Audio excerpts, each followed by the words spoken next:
ജമ്മു കാശ്മീരിൽ വിനോദസഞ്ചാരത്തിന് പോയ മലയാളി സംഘം അപകടത്തിൽപ്പെട്ടു. ഒരാൾ മരിച്ചു.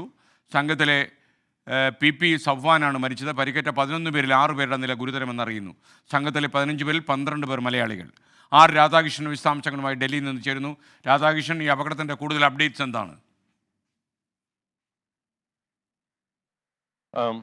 ഈ ബന്നിഹാൾ എന്ന് പറയുന്ന സ്ഥലത്ത് വെച്ചാണ് ഈ സംഭവം ഉണ്ടായിട്ടുള്ളത്. അവിടെ ഷാനബാസ് എന്ന് പറയുന്ന മേഖല, ആ മേഖലയിലാണ് ഈ ഒരു ടെമ്പോ വാനായിരുന്നു ഇവർ സഞ്ചരിച്ചിരുന്നത്. 16 പേരുണ്ടായിരുന്നു. സഫ്വാൻ അടക്കമുള്ള ആളുകൾക്കാണ് അങ്ങനെ പരിക്കേറ്റത്. പക്ഷേ സഫ്വാനെ ആശുപത്രിയിൽ എത്തിച്ചെങ്കിലും അദ്ദേഹത്തിൻ്റെ ജീവൻ രക്ഷിക്കാനായിട്ട് സാധിച്ചില്ല. 23 വയസ്സ് ഉള്ള ഒരു യുവാവായിട്ടുള്ള സഫ്വാൻ വിനോദസഞ്ചാരത്തിന് വേണ്ടിയിട്ടാണ് ജമ്മു കാശ്മീരിൽ എത്തിയത്. ജമ്മു കാശ്മീരിൽ ജമ്മു ശ്രീനഗർ ദേശീയപാതയിലൂടെ സഞ്ചരിക്കുമ്പോഴായിരുന്നു ഈ അപകടം ഉണ്ടായത്. രാത്രി ആയതുകൊണ്ട് തന്നെ ഏതെങ്കിലും വിധത്തിൽ ഉള്ള രക്ഷാമാർഗങ്ങളൊക്കെ വേഗത്തിൽ ലഭ്യമാക്കാനായിട്ട് സാധിച്ചില്ല. തുടർന്ന് ആശുപത്രിയിൽ എത്തിച്ചെങ്കിലും ഈ സംഘത്തിൽ ഉണ്ടായിരുന്ന സഫ്വാന് ജീവൻ നഷ്ടമായി. മറ്റ് 6 പേരുടെ നില കൂടി ഗുരുതരമായിട്ട് തുടരുന്നു എന്നുള്ളതാണ് അവിടെ നിന്ന് നമുക്ക് മനസ്സിലാക്കാനായിട്ട് സാധിക്കുന്നത്. ഏതായാലും ഏറ്റവും കൃത്യമായിട്ടുള്ള ചികിത്സ ഇവർക്ക് നൽകുന്നതിന് വേണ്ടിയിട്ടുള്ള നിർദ്ദേശങ്ങളൊക്കെ അധികൃതർ നൽകിയിട്ടുണ്ട്.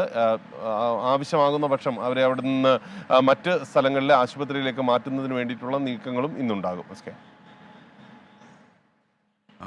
Thank you Radhakrishnan.